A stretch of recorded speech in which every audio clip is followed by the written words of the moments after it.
So my dear friend, हम लोग आज ऑर्थोग्राफिक प्रोजेक्शन और बेसिकली सेक्शनल ऑर्थोग्राफिक प्रोजेक्शन को सीखने की कोशिश करेंगे। यहाँ पर ये जो ऑब्जेक्ट आपको थ्री डी डायग्राम, इसको आइसोमेट्रिक व्यू बोलते हैं। आइसोमेट्रिक व्यू के अंदर जो आपको थ्री डी डायग्राम दिया हुआ है, जिसका आप लेंथ, उसका हाइट, उसका ब्रेड्थ ऑब्जर्व कर सकते हैं। तो यहाँ पे हम लोग एक छोटी सी स्टडी करते हैं। मैं आपसे कुछ डायमेंशंस पूछूंगा, आपको वो डायमेंशन देख के मुझे बताने हैं कि आपको वो डायमेंशन कितने या फिर कितने यूनिट्स के दिख रहे हैं। यहाँ पे सारे सारे यूनिट्स जो है वो में है। तो यहाँ पे बात चलेगी, ये सबसे पहला हेयर रेड कलर से आपको दिख रहा होगा, एरो बन रहा है। टोटल लेंथ कितना दिया हुआ है आपको my dear kid? 180 mm. What is the total length? It is 180 mm. 180 mm. 180। I really appreciate. हमको यहाँ पे कम्युनिकेशन काफी अच्छा रखना है। कुछ मैं सवाल आपसे करूंगा, आपको बराबर उसका जवाब देना है। अच्छा, अब बात चलेगी सर इस पे हाइट। फ्रंट व्यू के अंदर ये जो डायरेक्शन आपको दिया हुआ है एक्स, ये जो आपको एक्स डायरेक्शन दिया हुआ है, this is the direction in which you are going to observe the front view. तो अब बात चलेगी, मैंने फ्रंट व्यू के अंदर उसकी लंबाई 180 मैंने समझ ली डायग्राम को ऑब्जर्व करके। अब उसके बाद ऊंचाई मैं समझता हूँ। सबसे पहला प्लेटफॉर्म, सबसे पहली ऊंचाई मुझे कितने की दिख रही है? इट इज 15 उसके बाद नेक्स्ट ऊंचाई मुझको कितने की दिख रही है? 45। उसके बाद नेक्स्ट ऊंचाई मुझे, उसके बाद ये 45 अप टिल द टॉप, या it is 45 up till the top. Then उसके बाद ये ऊंचाई मुझे कितने की दिख रही है? 30 mm. तो जो टोटल हाइट होगी यहाँ पर, जो टोटल हाइट होगी, the total height would be 30 plus 45 plus 15 if I'm not wrong. What is this total amount? 45 plus 15 would be 60 plus 30 would be 90। यानी टोटल ऊंचाई जो है वो 90 की है और टोटल लंबाई जो है वो कैन से 180 की टोटल लंबाई। तो जब मैं फ्रंट व्यू देखूंगा तो फ्रंट व्यू में मुझे टोटल लंबाई 180 की और टोटल ऊंचाई 90 की मुझे दिखाई देगी। अच्छा, ये जो ऑब्जेक्ट है, ये ऑब्जेक्ट जब आप सामने एक्स डायरेक्शन में, जब आप एक्स डायरेक्शन में ऑब्जर्व करते हो, in this direction when you are observing my friend, in this direction when you are observing, in this direction when you are observing, तो देखो आपके दो हाथ लेफ्ट साइड और राइट साइड। तो इस ऑब्जेक्ट को अगर मैं एक्स डायरेक्शन में एकदम सीधा, मैं सीधा खड़ा हूं सामने एक्स डायरेक्शन में, इसका एक हिस्सा लेफ्ट साइड में मुझे दिख रहा है और एक राइट साइड में, दोनों हिस्से सेम सेम दिखने वाले हैं, ऑब्वियसली दोनों सिमेट्रिक रहने वाले हैं। आपको कौन सा हिस्सा ज्यादा अच्छे से दिखाई देने वाला है? लेफ्ट साइड आपको ज्यादा विजिबल है या राइट साइड आपको ज्यादा विजिबल है? What do you think my dear kid? कौन सा साइड ज्यादा विजिबल है? सर दोनों एक जैसे it is a simple question. हाँ, दोनों एक जैसे दिखेंगे, पर यहाँ पर सवाल ये है कि विजिबिलिटी कौन से साइड की ज्यादा है? लेफ्ट की है, लेफ्ट साइड ज्यादा है। तो यहाँ पर मैं तीन व्यू बनाने की कोशिश करूंगा। हालांकि क्वेश्चन के अंदर मुझे सेक्शनल फ्रंट व्यू पूछा है, लेकिन मैं इस वक्त सेक्शनल फ्रंट व्यू को प्रोसीड करने के बजाय मैं पहले आपको फ्रंट व्यू बताऊंगा, टॉप व्यू बताऊंगा, साइड व्यू बताऊंगा और फिर सेक्शनल फ्रंट व्यू की तरफ हम लोग एक बार फिर से हम लोग उसको डिस्कस करेंगे। तो यहाँ बात चलेगी, फ्रंट व्यू के अंदर आपने लंबाई और चौड़ाई, ये दो चीज हमने डिस्कस की मिल करके, हमने लंबाई और चौड़ाई। तो जरा आप मुझे एक बार फिर से रिकॉल कराइए, लंबाई कितनी की थी? 90 लंबाई कितने की थी? 90 mm. Boss, that's cool. So my dear friend, total length was 180 and total height was 90 तो मैं अपने पेज पे एक 10 सेंटीमीटर की नीचे आकर के अराउंड अप्रॉक्स 10 सेंटीमीटर नीचे आके 100 नीचे आके मैंने अपनी रेफरेंस एक्स वाई लाइन मैंने बना लेनी है। ये मैंने अपनी रेफरेंस एक्स वाई लाइन बना ली। अब इसके ऊपर मेरा पूरा फ्रंट व्यू आने वाला है।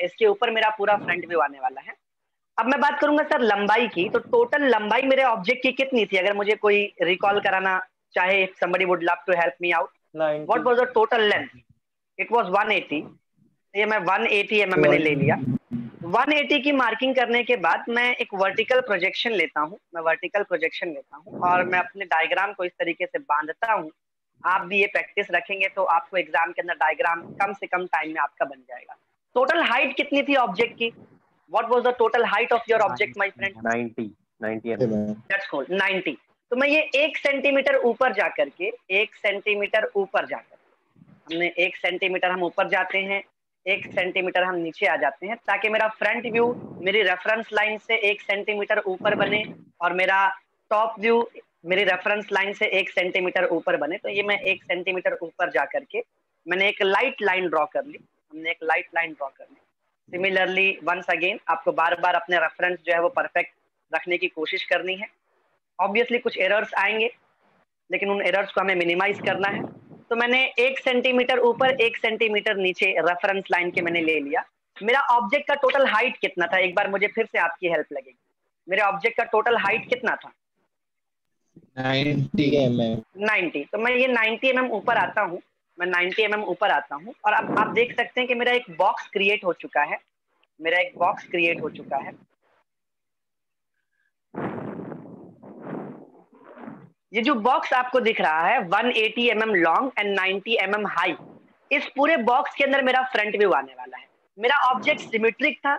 जब भी हम सिमेट्रिक ऑब्जेक्ट का मतलब कि एक सीधाई में जब देखा जाए तो आधा हिस्सा लेफ्ट आधा हिस्सा राइट, और वो सिमेट्रिक मतलब जैसा लेफ्ट में दिख रहा है जैसा वैसा ही राइट में दिख रहा है।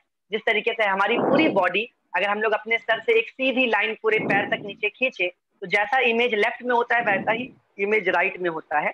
तो मेरा सेंट्रल जो एक्सिस होगा वो 90 mm पर आएगा। मैं यहाँ पर एक सेंट्रल एक्सिस बनाता हूँ। हमको पेशेंस रखना है, यहाँ पर कोई घाई नहीं करनी है। ये मैं एक सेंटर लाइन बना लेता हूँ। मैंने एक सेंटर लाइन खींच ली। Centre line long and short, long and short, long and short. ये मैंने ऊपर से नीचे मतलब तक कितना सेंटीमीटर लेना पड़ेगा? 90 mm मतलब आप उसको 10 से डिवाइड कर दो, 9 सेंटीमीटर। ये जो 10 आप देख सकते हैं, ये जो 10 mm होता है ये 1 सेंटीमीटर कहलाता है। जहां पर आपको 1 सेंटीमीटर दिख रहा है उसी के आगे आप 0 लगा देंगे, वो 10 mm बन जाएगा। तो अब मेरा ऑब्जेक्ट का मैंने एक रफ फिगर, एक जिस फिगर के अंदर वो आने वाला है मैंने वो डिस्कशन कर लिया। अब मैं आपको एक बार फिर से अपना डायग्राम शो करता हूं। डायग्राम के अंदर कुछ हाइट हमने मार्क की थी। पहला स्टेप कितने का लिया था? The first step, how much height was? 15। दूसरा स्टेप कितने का था आपका? दूसरा स्टेप कितने का था आपका? 45 mm ऊपर आ जाता हूँ। और तीसरा स्टेप कितने का था आपका? 30 mm। That's cool, that's cool. तो यहाँ पर बात चलेगी माय डियर फ्रेंड कि मैंने अब क्या करना है, मेरे ड्राइंग पेज पर जिस पे मैं ड्राइंग कर रहा हूँ, मैंने हाइट को डिफरेंट कर लेना है। हाइट को पार्ट में डिवाइड कर लेना। पहली 15 mm की हाइट थी, उसके ऊपर फिर 45 mm की हाइट थी और उसके ऊपर फिर 30 mm की हाइट थी। मैंने ये 3 सेक्शन डिवाइड कर लिए। मैं अपने उस 3 सेक्शन का रेफरेंस ले लेता हूँ, उस 3 सेक्शन का मैं रेफरेंस ले लेता हूँ। तो ये मैं रेफरेंस लाइन बना रहा हूँ, ये मैं रेफरेंस लाइन बना रहा हूँ लाइक दिस। तो आप देख सकते हैं कि मैंने अपने बॉक्स को फर्दर 3 हिस्से में डिवाइड कर लिया है। पहला 15 mm की ऊंचाई का है, दूसरा 45 mm की ऊंचाई का है और तीसरा 30 mm की ऊंचाई का है। मैं अपने ऑब्जेक्ट को फिर से ऑब्जर्व करता हूं। मैं एक बार फिर से आपको शो करता हूं मेरा ऑब्जेक्ट कैसा दिख रहा है।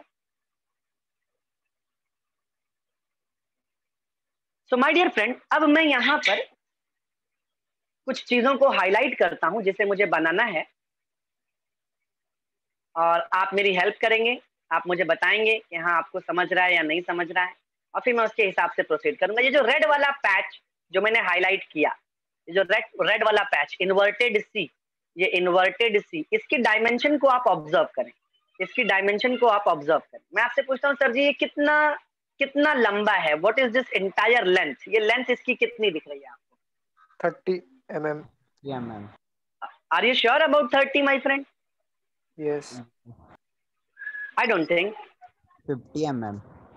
इट इज 50 mm, क्योंकि 30 जो है ये अंदर वाला 30 है, ये अंदर वाला 30 है और इसके जो छोटे छोटे 2 पैर दिख रहे हैं ये 10 mm और ये 10 mm। तो जो टोटल लंबाई ऊपर की आएगी वो 50 mm की आएगी। Do you agree on this? Yes. That's cool. अब ये जो ऊंचाई है, मैं चाहता हूँ ये वाली ऊंचाई पे आप ध्यान दें। ये वाली ऊंचाई पे आप ध्यान दें कि ये ऊंचाई कितनी दी हुई है? 15. It is 15. That's good. It is 15. तो बात चलेगी. I don't think it is 15. It is 5. It's 5. I'm talking about this part. This part is 5. From here to here, अगर मैं आपको एरो बना के दिखाऊं, मैं आपको एरो बना के दिखाता हूं, ये जो हाइट आपको दिख रही है, ये यहां से लेकर के यहां तक की जो आपको हाइट दिख रही है, ये दोनों के बीच में जो गैप दिख रहा है, वो गैप कितने का है?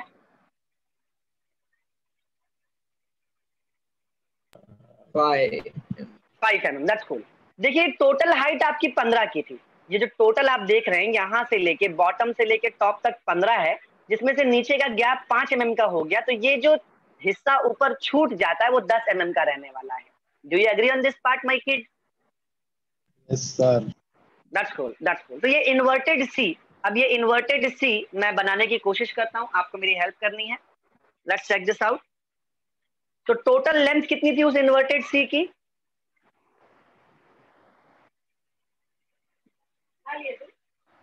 It was 50 mm. 50 mm. That's cool. तो मैंने ये 50 mm की ऊंचाई, ये 50 mm की लंबाई और ये 15 mm की ऊंचाई, ये बॉक्स आपको छोटा सा दिख रहा होगा. सिमिलरली इस तरफ भी मैं सेम काम कर लेता हूँ. ये 50 mm पे मैंने मार्किंग कर ली. अपने रोलर स्केल से मैंने एग्जैक्ट वर्टिकल रेफरेंस लिया और ये मैं एक लाइन बना लेता हूँ. अब ये मेरा जो बॉक्स है, इस बॉक्स के अंदर मुझे इन्वर्टेड सी बनाना है. इस इन्वर्टेड सी के लिए मुझे नीचे आना होगा. मैं कितना नीचे आने वाला हूँ? 10 mm में नीचे आ जाता हूँ. यहाँ पर मैं 10 mm नीचे आ जाता हूँ और एक हॉरिजॉन्टल लाइन लेकर के हम लोग अपने उस पार्ट को यहाँ पे डार्क कर लेते हैं. somewhat like this and somewhat like this much. Now my friend, as we had already seen कि यहाँ से जो 50 mm बन रहा था, यहाँ से 10 mm छोड़ करके, यहाँ से 10 mm छोड़ करके बीच में 30 mm का गैप था. सेम चीज मैं यहाँ पे भी देख रहा हूँ. ये 50 mm का जो टोटल लेंथ था इन्वर्टेड सी का, तो यहाँ से 10 mm छोड़ करके, यहाँ से 10 mm छोड़ करके, तो अब मैं यहाँ पर शायद इन्वर्टेड सी को फाइनल कर सकूं.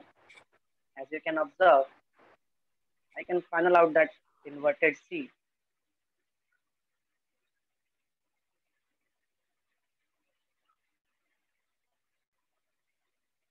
My kid, I think it is quite visible now कि जो मेरा inverted C है उसको मैं डार्क कर रहा हूँ. अब इस inverted C को मैं डार्क कर रहा हूँ.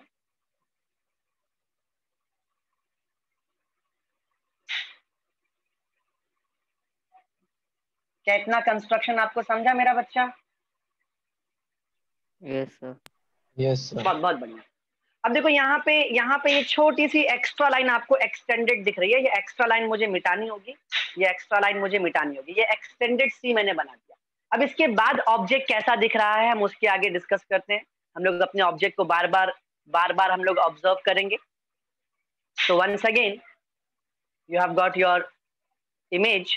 नाउ माय फ्रेंड, मैं कुछ चीजें अब हाईलाइट करता हूँ और आपको मेरे साथ बने रहना और मुझे बताना है कि वो ऑब्जेक्ट आपको कैसा दिख रहा है. My dear kid, Yes, sir. देखिए ये रेड कलर का जो पोर्शन है ये हमको दिखाई देने वाला है फ्रंट व्यू में.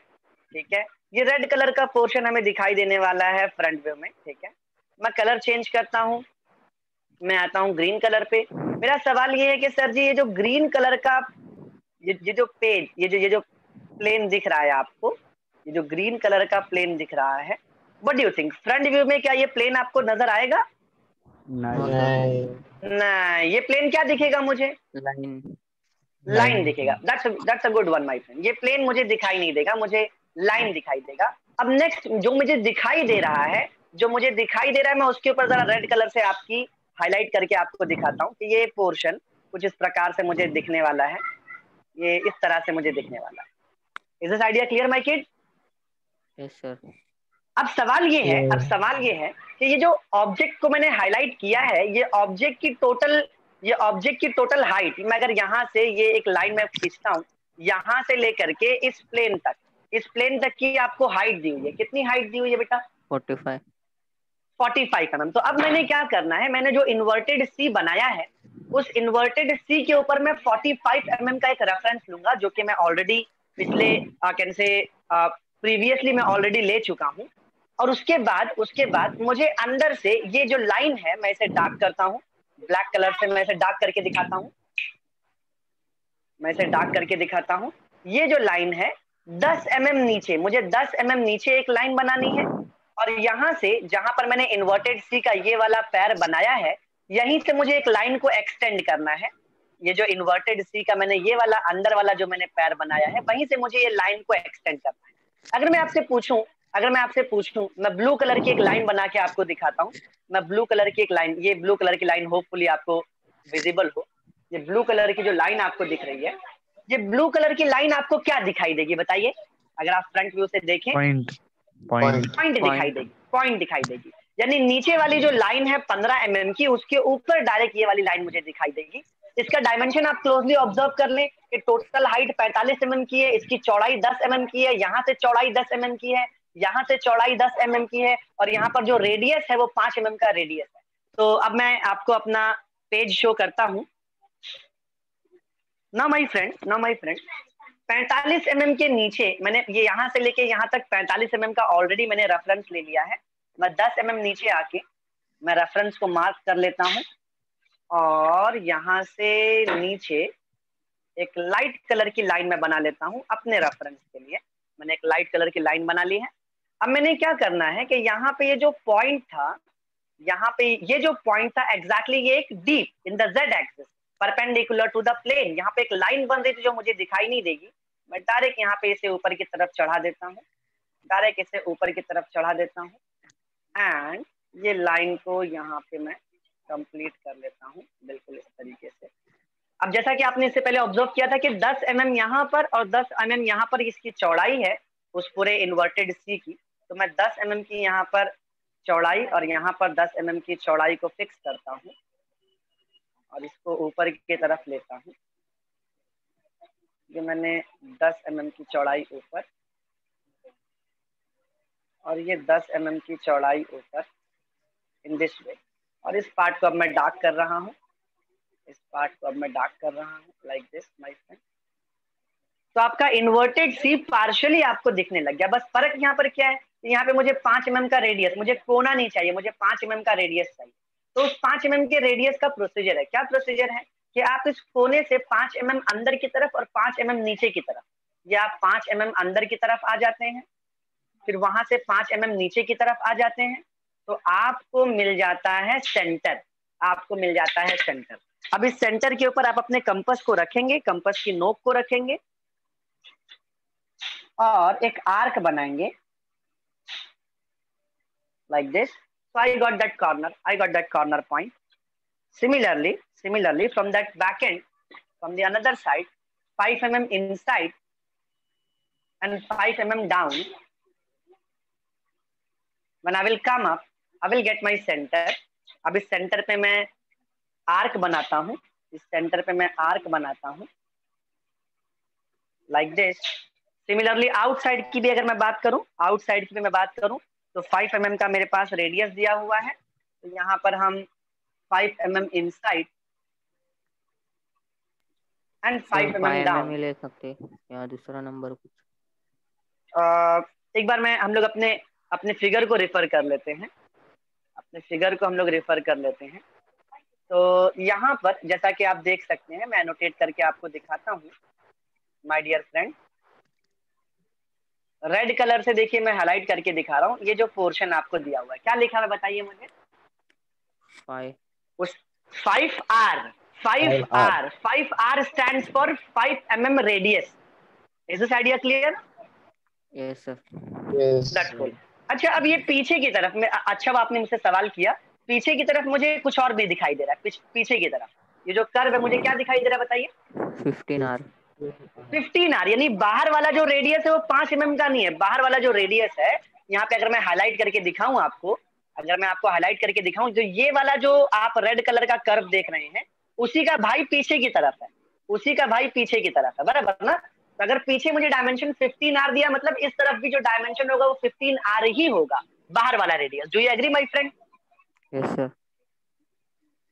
तो मैं यहाँ पे 15 का रेडियस ले लेता हूँ, 15 mm का रेडियस लेता हूँ मैं। 15 mm हम अंदर आ जाते हैं और 15 mm डाउन आते हैं, तो वही सेंटर हमको मिलेगा। Similarly the centre would be same. तो सेंटर अगर सेम होगा तो मुझे आसानी है, मुझे बार बार सेंटर ढूंढने की जरूरत नहीं होगी, बस मुझे इसे डार्क कर देना। I have darken it. Similarly ही तो मेरे पास शार्प कॉर्नर्स नहीं है। यूजुअली मशीनरीज जब हम लोग बनाते हैं तो we use to prevent this thing कि हम लोग वहां पर शार्प एजेस या शार्प कॉर्नर ना रखें ताकि हैंडलिंग के अंदर आसानी। आगे की तरफ बढ़ते हैं हम लोग, एक बार फिर से अपने डायग्राम को ऑब्जर्व करते हैं कि हमारे डायग्राम में नेक्स्ट कौन सा पोर्शन हमें दिखाई दे रहा है। तो माय फ्रेंड, अब इस इन्वर्टेड सी के ऊपर जैसा कि आप देख सकते हैं, इस इन्वर्टेड सी के ऊपर मैं हाईलाइट करता हूं और आप गेस करके बताएं कि वो ऑब्जेक्ट किस तरीके से दिखाई देगा। मैं इस पोर्शन की बात कर रहा हूं। I am talking about this portion. अगर मैं इसको ये सिलेंडर है, ये एक्चुअली सिलेंडर है, लेकिन अगर इसको मैं फ्रंट में देखूं तो फ्रंट में ये सिलेंडर मुझे कैसा दिखाई देगा?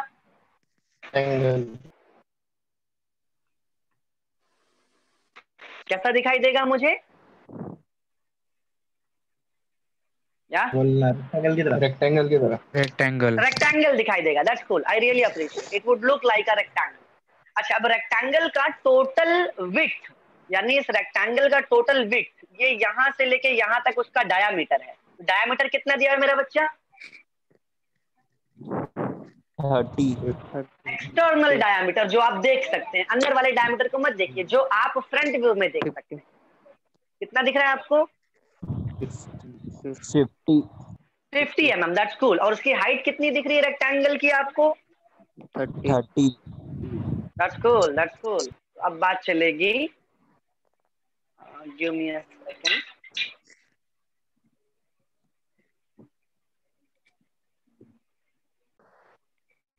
Yes my friend, so as we had already been discussing कि मेरा जो हाइट है वो 30 mm का होगा। जैसा कि आप देख सकते हैं, ये हाइट जो है आप ऑलरेडी 30 mm मार्क कर चुके हैं, और इसकी चौड़ाई जो है रेक्टेंगल की वो 50 mm की है। तो ये चौड़ाई और ये ऊंचाई जरा मैं मार्क करता हूँ।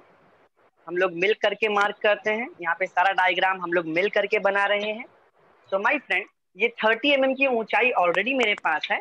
यहाँ पे 50 mm, 50 के लिए मुझे सेंटर से 25 लेफ्ट और 25 राइट में अगर मार्क करूं, 25 लेफ्ट और 25 राइट, तो मेरा 50 mm ऑलरेडी बन जाएगा। तो यहाँ पे मैं इस पोर्शन को समवॉट लाइक दिस, एक लाइट कलर से मैंने हाईलाइट कर लिया है। तो मेरा रेक्टेंगल मुझे बनता हुआ दिखाई दे रहा है कि I am going to get my rectangle in this way. Now before I proceed my dear friend, before I proceed, ये जो ऑब्जेक्ट है इसकी आपने लंबाई और ऊंचाई आपने डिस्कस कर ली। लंबाई और ऊंचाई डिस्कस कर ली। अब मैं टॉप व्यू की बात करूंगा बिफोर आई प्रोसीड फर्दर। मेरा डायग्राम कुछ स्टेप्स की दूरी पर है मुझसे, लेकिन अगर मुझे परफेक्ट डायग्राम बनाना होगा तो फ्रंट व्यू के साथ में मुझे अपने टॉप व्यू को भी समझना जरूरी है।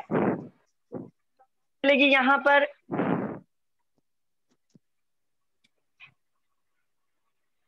मैं टॉप व्यू आपको दिखाता हूं।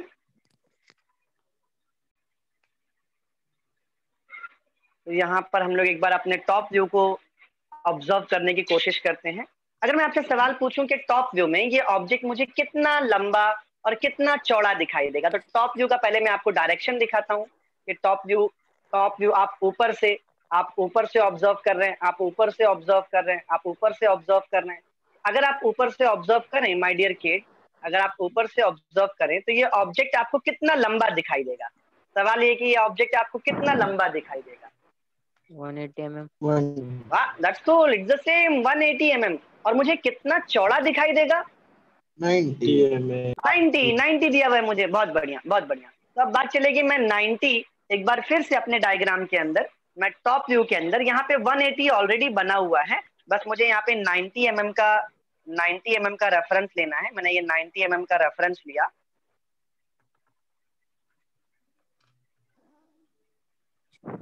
और मैं अपने बॉक्स को बांध देता हूं। तो ये 180 by 90 का मेरा बॉक्स बन चुका है, ये मेरा सेंटर है। अब मैं अगर सेंटर की बात करूं, इस 90 का सेंटर मुझे मिलेगा 45 पर, और 45 पर मैं एक सेंटर लाइन अगर बनाता हूं अपने सर्कल के लिए, that would be a better move, because top view में this is the axis of symmetry, top view में this is the axis of symmetry. तो लॉन्ग एंड शॉर्ट आपने आपका I can say centre line बना दिया। अब देखिए आप टॉप व्यू में जब इसको देखते हैं माय डियर फ्रेंड, जब इसको आप ऑब्जेक्ट को टॉप व्यू में देखते हैं, एकदम आंख की सीधाई में, एकदम आंख की सीधाई में आप जब टॉप व्यू को देखते हैं ऊपर की तरफ, ये सबसे पहले एकदम बीचों बीच में आपको ये सर्कल दिखाई दे रहा है। I hope it is quite visible to you guys. ये सर्कल का क्या डायमेंशन दिया हुआ है, ये अंदर का सर्कल कितने का है और ये बाहर का सर्कल कितने का है, क्या ख्याल है आप? अंदर का 30 mm, बाहर का 50। बहुत बढ़िया। तो मैं जरा ये सर्कल बनाता हूँ, मैं 30, अगर मुझे 30 बनाना हो तो रेडियस कितने का लेना पड़ेगा? 15 15 का, 15 का। और अगर मुझे 50 mm का सर्कल बनाना हो तो मुझे रेडियस देना पड़ेगा 25 mm का। तो मैंने 15 और 25 की मार्किंग कर ली, और कंपास का इस्तेमाल करके मैं 15 mm का मैंने सर्कल खींच लिया, और 50 mm का सर्कल हम खींच रहे हैं। ये हमने 2 सर्कल खींच लिए। अब इससे फायदा क्या होता है कि फ्रंट व्यू में जब आपको आपका सिलेंडर बनाना होगा तो सिलेंडर बेटा देखिए यहाँ पे ये सीधाई में दोनों मैच होना चाहिए। यहाँ का 50 फ्रंट टॉप व्यू के अंदर का 50 और फ्रंट व्यू का 50। जब भी आप कोई सिलेंडर देखते हो इस तरीके से, जब आप कोई सिलेंडर देखते हो तो आपको वो टॉप व्यू में सर्कल दिखाई देता है और फ्रंट व्यू में वो आपको रेक्टेंगल दिखाई देता है। तो वो रेक्टेंगल और सर्कल दोनों का डायमेंशन सेम होना चाहिए, ये आपको बात याद रहनी चाहिए। तो यहाँ पर हम लोग इस सिलेंडर को हम लोग कंप्लीट कर लेते हैं। ये हमारा सिलेंडर हमने कंप्लीट कर लिया। Even before I complete that part, I think I need to for perfection I need to see few more things here. तो मैं वो उन चीजों को यहाँ पर आपके सामने रखता हूँ कि आपने जब ये सर्कल देखा, टॉप व्यू में आप ऑब्जर्व कर रहे हैं, तो टॉप व्यू में ऑब्जर्व करने के बाद ये जो सर्कल आप देख रहे हैं, मैं माय डियर किड, हम बात करते हैं ये सर्कल के बाद आपको ये रिब दिखाई दे रही है। ये रिब की चौड़ाई कितनी बताइए मुझे? 10 mm 10 mm, इसकी चौड़ाई 10 mm की है। तो ये 10 mm की चौड़ाई एकदम एग्जैक्टली बीचों बीच से अगर मैं पकड़ूं तो 5 mm ऊपर और 5 mm नीचे। जरा मैं उसे आपको बना के दिखाता हूं तो आपको और अच्छा क्लियर आइडिया लगेगा। पेज के ऊपर मैं बना के दिखाता हूँ कि जो मेरी सेंटर लाइन थी, यहाँ से 5 mm ऊपर और 5 mm नीचे, ये 5 mm ऊपर और 5 mm नीचे, दोनों तरफ लास्ट तक वो रिब मेरी खींची जाएगी। ये हमारी रिब जो है यहाँ पर और इस तरफ टॉप व्यू में दोनों तरफ मुझे दिखाई देगी। ऑब्जेक्ट मेरा सिमेट्रिक है। मैंने अपने 10 mm की रिब को यहाँ पर क्रिएट कर लिया। मैं अपने टॉप व्यू के पूरे बॉक्स को भी डार्क कर लेता हूँ। टॉप व्यू के पूरे बॉक्स को मैं यहाँ पर डार्क कर रहा हूँ।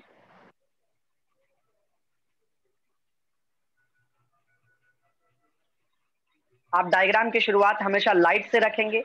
जैसे जैसे ऑब्जेक्ट कंप्लीट होता जाएगा वैसे वैसे उसे आप डार्क करते हुए चलेंगे।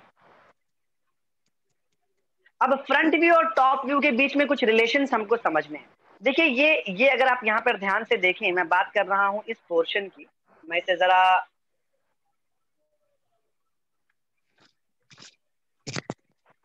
जूम करके दिखाने की कोशिश करता हूँ माय डियर फ्रेंड। मैं बात कर रहा हूँ यहाँ पे ये जो आखिरी कोना है, यहाँ पर इस आखिरी कोने से इस आखिरी कोने तक 50 mm का डिस्टेंस है। लेकिन ये यहाँ पर जहाँ पर रिब आ करके, जहाँ पे रिब आपके सिलेंडर से मिल रहा है, जहाँ पर रिब आपके सिलेंडर से मिल रहा है, एग्जैक्टली डायमेट्रल पॉइंट पे मिल रहा है या उससे पहले मिल रहा है? आपका क्या ख्याल है? एग्जैक्ट पे मिल रहा है या उससे पहले मिल रहा है?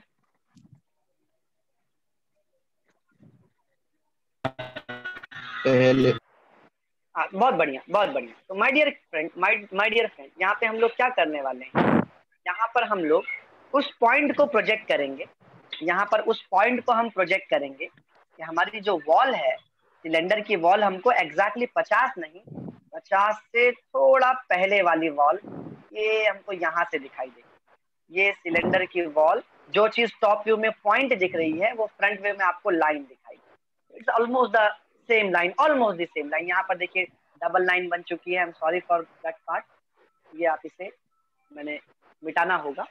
अच्छा, अब बात क्या चलेगी सर, आपने ये टॉप व्यू में आपने आपका सिलेंडर भी क्रिएट कर लिया, टॉप व्यू में आपने आपका सिलेंडर क्रिएट कर लिया। अब जरा मैं आपको एक बार फिर से स्क्रीन शेयर करके रिब दिखाता हूं कि ये जो पार्ट है आपका, माय डियर फ्रेंड, हम बात कर रहे हैं यहाँ पर इस रिब की। ये जो पार्ट आप देख रहे हैं, ये जो पार्ट आप देख रहे हैं रिब का पार्ट। तो माय डियर फ्रेंड, आपको अगर रिब बनाना हो तो आपका सिंपल काम क्या है, आप नीचे से लेके ऊपर तक आपके सिलेंडर के टॉप तक एक लाइन खींच देंगे। ये लाइन आपको दिखाई देगी, मुझे ये लाइन बनानी है। मैं अगर हाईलाइट करके आपको दिखाऊं कि मुझे कौन सी लाइन बनानी है, तो ये सिलेंडर से स्टार्ट करके, जैसा कि आप देख सकते हैं, मैं कलर चेंज कर लेता हूं, मैं बात कर रहा हूं इस लाइन की, सिलेंडर के टॉप से लेकर के ये आपके बॉटम सरफेस तक की लाइन, मुझे ये लाइन बनानी है। तो अब बात करते हैं, अगर मुझे ये लाइन बनानी हो इस तरफ और सिलेंडर के दूसरी तरफ भी आप देख सकते हैं सेम लाइन, तो मुझे ये दो लाइन खींचनी है। तो मैंने क्या करना होगा, मैंने अपने डायग्राम के अंदर सिर्फ ये जो कॉर्नर है और ये जो कॉर्नर है, इन दोनों कॉर्नर को मुझे मिला देना है। And I hope I will be done with that part.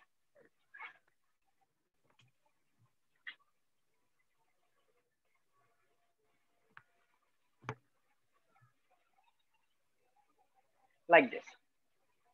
What do you think, my kid? Is this okay? Yes sir. Let's go. Let's go. तो अच्छा, अब ये रिब, जैसा कि आप देख सकते हैं, ये रिब जो है यहाँ पर टॉप व्यू में जब मैं इसे देखूंगा, अब मैं इसी का part of the top view हम लोग कंप्लीट करने वाले हैं। बात ये चलेगी कि टॉप व्यू में आप ये वाला सरफेस, हम इस सरफेस की बात कर रहे हैं, I hope this should be visible. मैं इस सरफेस की बात कर रहा हूँ, ये सरफेस लास्ट यहाँ से स्टार्ट होता है और यहाँ पर खत्म होता है। मैं टॉप व्यू में जरा हाईलाइट करके आपको दिखाता हूँ मुझे एग्जैक्टली क्या बनाना है। फ्रंट व्यू हमारा ऑलमोस्ट कंप्लीट हो चुका है, टॉप व्यू की बात चलने वाली है। मैं टॉप व्यू में सर जी आपको ग्रीन कलर से हाईलाइट करके दिखा रहा हूं। मुझे ये सरफेस, मैं इस सरफेस की बात कर रहा हूं। टॉप व्यू में मुझे ये सरफेस दिखाई देगा, do you agree? Top view में मुझे ये सरफेस दिखाई देगा, ये इधर यहाँ पे, और इसका भाई पीछे की तरफ छुपा हुआ है, इसका भाई पीछे। दोनों के बीच में पार्टीशन, दोनों के बीच में पार्टीशन किस चीज का है? रिब का पार्टीशन। रिब के इस तरफ भी और उस तरफ भी। ये जो ग्रीन सरफेस है, इस ग्रीन सरफेस की टोटल चौड़ाई कितनी है? क्या ख्याल है आपका, इस ग्रीन सरफेस की टोटल चौड़ाई कितनी है?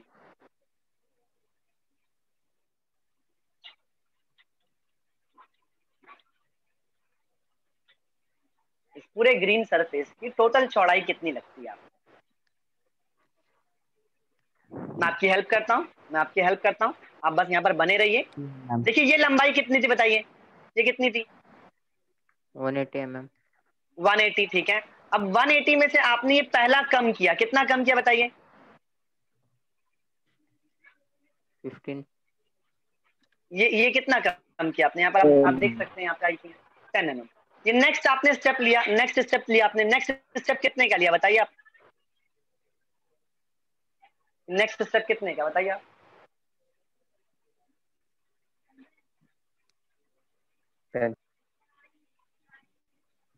This one, my friend, I'm talking about this part. I'm talking about from this part, from here up till here, यहाँ से लेके यहाँ तक टोटल कितना है? 40। 50 तो अगर आप लास्ट तक चले जाएंगे तो ये 10 mm, ये 10 mm तो मुझे छोड़ना है ना बेटा, मुझे टोटल चौड़ाई चाहिए, मुझे यहाँ से चौड़ाई ढूंढना, तो मैं 10 को था ना इंक्लूड करूंगा, यहाँ से 40 और यहाँ से 40, ये क्योंकि ये सिमेट्रिक है, क्योंकि यहाँ सिमेट्रिक है, यहाँ से भी 40 छोड़ना है, वहां से भी 40 छोड़ना है, 40 40 80 हो गया, टोटल 180 का था। तो अगर मैं 80 हटा दूं उसमें से तो बचता है 100 mm। तो मुझे खैर यहाँ पे मुझे उस 100, मतलब मुझे नापने की भी जरूरत नहीं है। क्यों? क्योंकि मैंने फ्रंट व्यू ऑलरेडी बना के रखा हुआ है। तो फ्रंट व्यू में अगर आप देखेंगे स्केल रख के तो ये ऑलरेडी आपको 100 mm का दिखाई देगा, यहाँ से लेकर के यहाँ तक आपको 100 mm का ऑलरेडी मिलेगा ये। तो मुझे बस करना क्या है, इसका रेफरेंस लेना है, मुझे इसका रेफरेंस लेना ऊपर से नीचे की तरफ। ये ऊपर से नीचे की तरफ मैंने रेफरेंस खींचा और ये मैं इसे डार्क करता हूँ, मैं ये इसे डार्क कर लेता हूँ, यहाँ पर मैं इसे डार्क करता हूँ। मुझसे यहाँ पर थोड़ी सी गलती हुई है, उस गलती को मैं अभी ठीक करता हूँ। मैंने जब इसको एक्सटेंड किया तो मैं लास्ट तक यहाँ पर लेके आ गया, लास्ट तक मैं लेकर के आ गया। जरा मैं चेक करता हूँ क्या मेरे डायग्राम में वो सचमुच लास्ट तक एक्सटेंड करता है, is it extending till last? तो बात चल रही नहीं सर ये लास्ट तक नहीं है, कितना कितना गैप छोड़ के देखिए यहाँ पर कितना गैप छोड़ कर है, ये जो सरफेस है ये थोड़ा सा गैप छोड़ के है, 10 mm का गैप छोड़कर है। 10 mm का गैप यहाँ पे फ्रंट में भी 10 mm का गैप छोड़कर है और पीछे भी 10 mm का गैप छोड़कर है। तो मैं इसे 10 mm का गैप छोड़ता हूँ, मैं इस 10 mm के गैप को छोड़ता हूँ। यहाँ से भी 10 mm का गैप मुझे छोड़ देना है और यहाँ से भी 10 mm का गैप मुझे छोड़ देना है। तो मेरा ये ऑब्जेक्ट जो है कुछ इस प्रकार से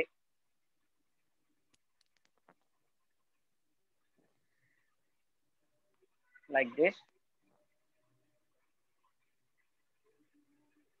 लाइक दिस। तो मेरा जो ये जो पोर्शन है, ऊपर वाला जो पोर्शन है वो यहाँ से यहाँ तक इन दोनों के बीच में।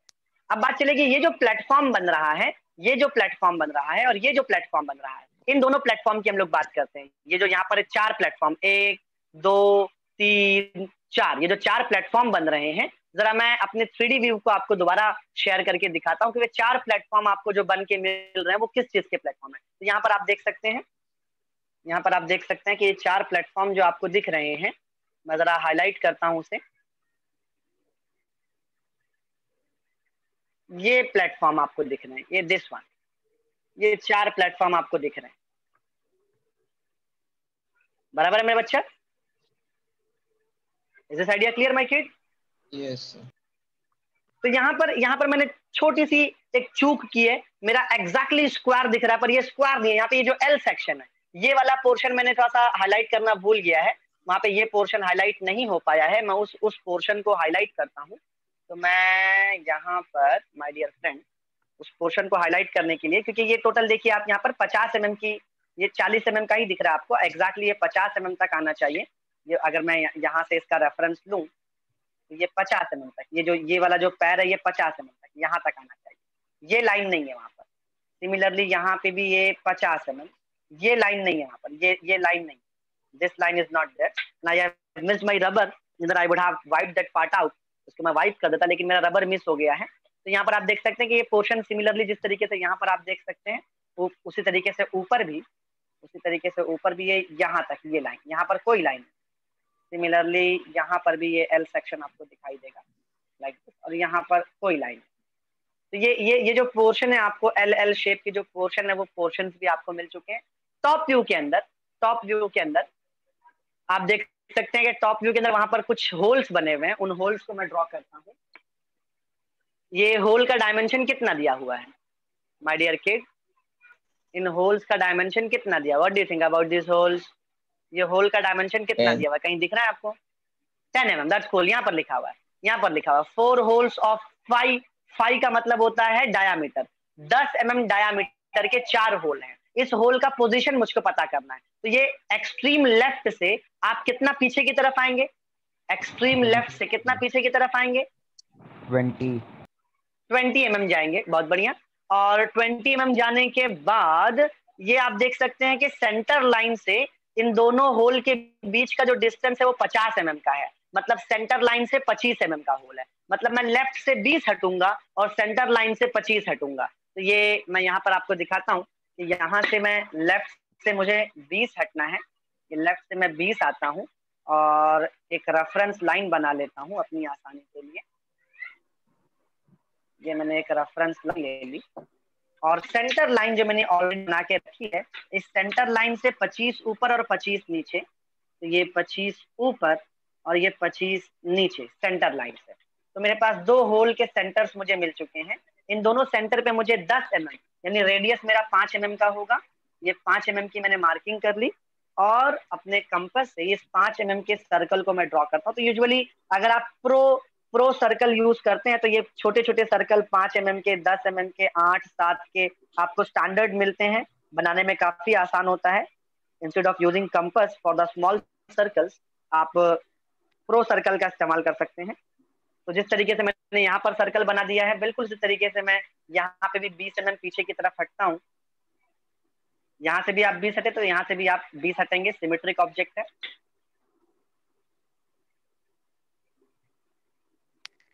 और आपने जो ऑलरेडी 25 mm का रेफरेंस लिया था, तो मैं उसी रेफरेंस को लेता हूँ। ये मेरा सेंटर मुझे मिल रहा है, यहाँ से मैं नाप के सेंटर ले चुका हूँ। मेरे कंपास के अंदर ऑलरेडी 5 mm का मार्किंग लगा हुआ है, तो मैं उसे बिना डिस्टर्ब किए हुए 5 mm के सर्कल्स बना रहा हूँ, जो कि काफी मुश्किल पड़ता है छोटा circle banana, but still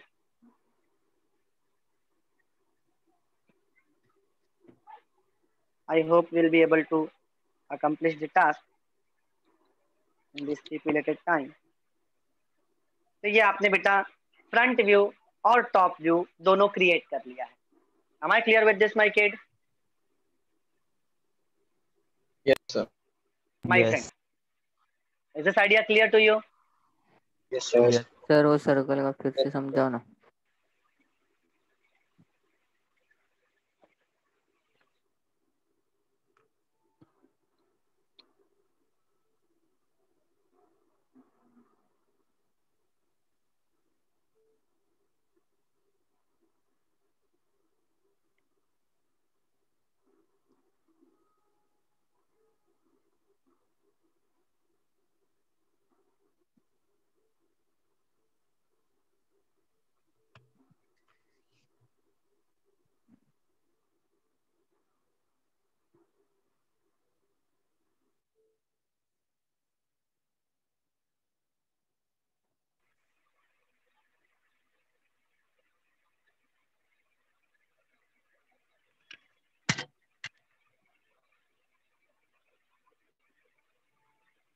So my friend, if I will ask you a question, कि यहाँ से ये जब आप फ्रंट व्यू में ऑब्जर्व करते हैं डायग्राम को,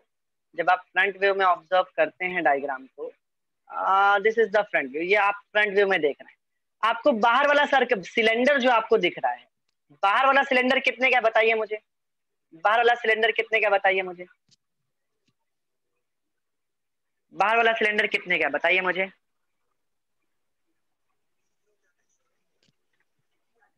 हम्म 50 अंदर वाला जो सर्कल है, क्या आपको जब आप ऑब्जर्व करेंगे in the direction of x, क्या आपको अंदर वाला सर्कल दिखाई देगा? नहीं दिखाई देगा। ये बहुत ही सही जवाब था। तो यहाँ पे जो मेरा 30 mm का सर्कल है, ये जो 30 mm का सर्कल आपको दिख रहा है, इसे अगर मैं फ्रंट व्यू में प्रोजेक्ट करूं, ये मैं इसको प्रोजेक्शन ले रहा हूँ ऊपर की तरफ, ये मैं इसका प्रोजेक्शन ले रहा हूँ ऊपर की तरफ, तो यहाँ पे ये सर्कल दिखाई नहीं देगा, इसलिए आप इसे डॉटेड लाइन बनाते हैं। आप यहाँ पर डॉटेड लाइन बनाते हैं।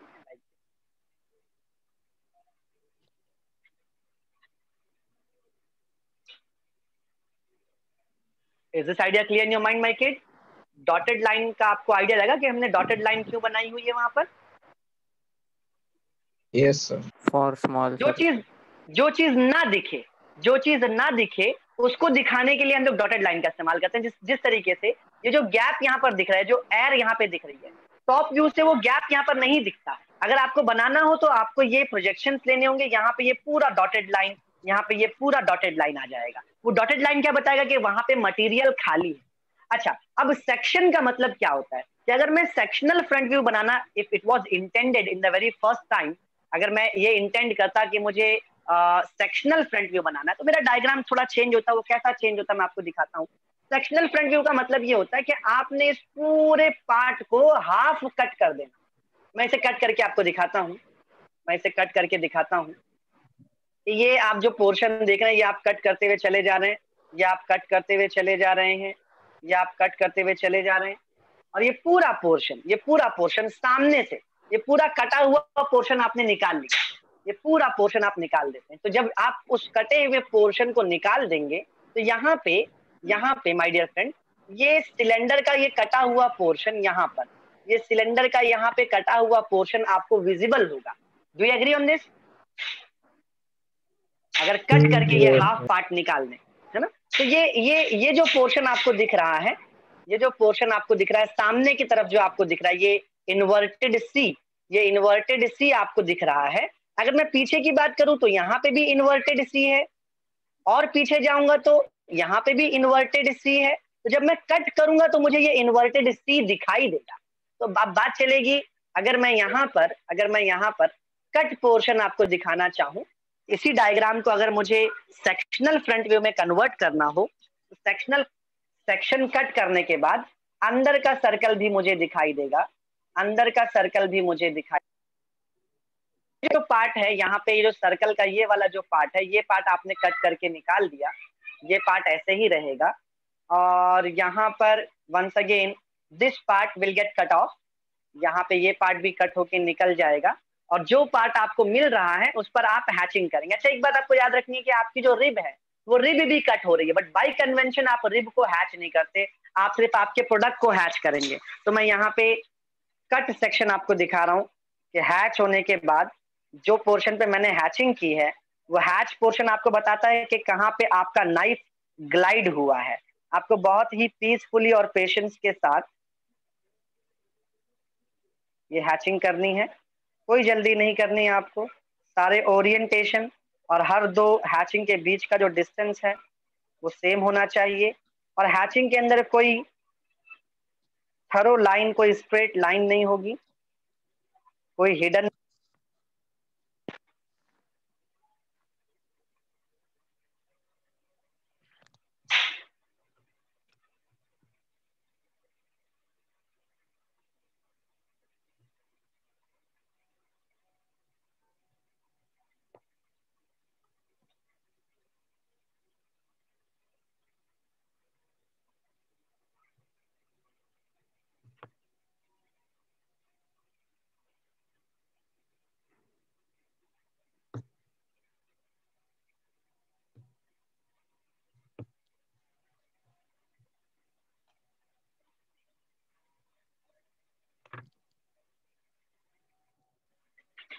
So my dear friend, this is the hatched part. Cut होने के बाद जहाँ पे मैंने हैच किया है, सिर्फ ये कट पोर्शन आपको दिखाई देगा।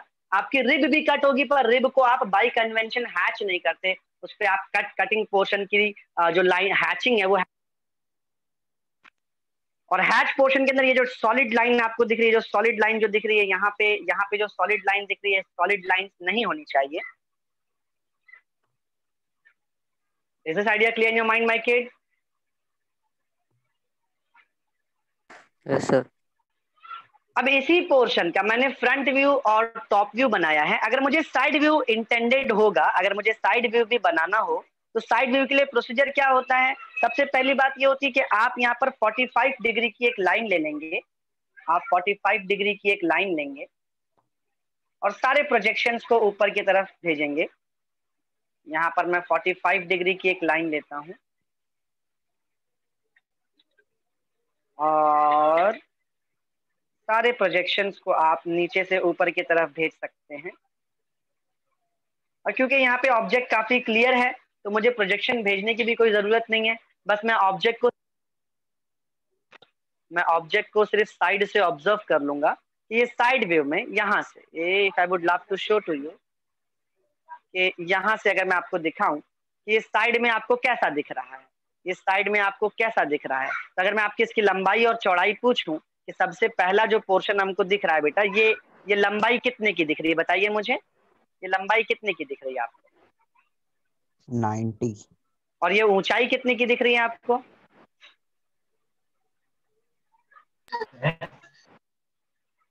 ऊंचाई कितने की दिख रही है आपको? ये ऊंचाई कितने की है? आप यहाँ पर देख सकते हैं, जो ऊंचाई यहाँ पर है वही ऊंचाई वहां पर है। ये ऊंचाई जो आप देख 15 mm। तो यहाँ पे अगर मैं उस पोर्शन को बनाना चाहूँ, तो 1 सेंटीमीटर दूर हट के, ये 1 सेंटीमीटर दूर हट के मेरी टोटल चौड़ाई 90 mm की होने वाली है। मैं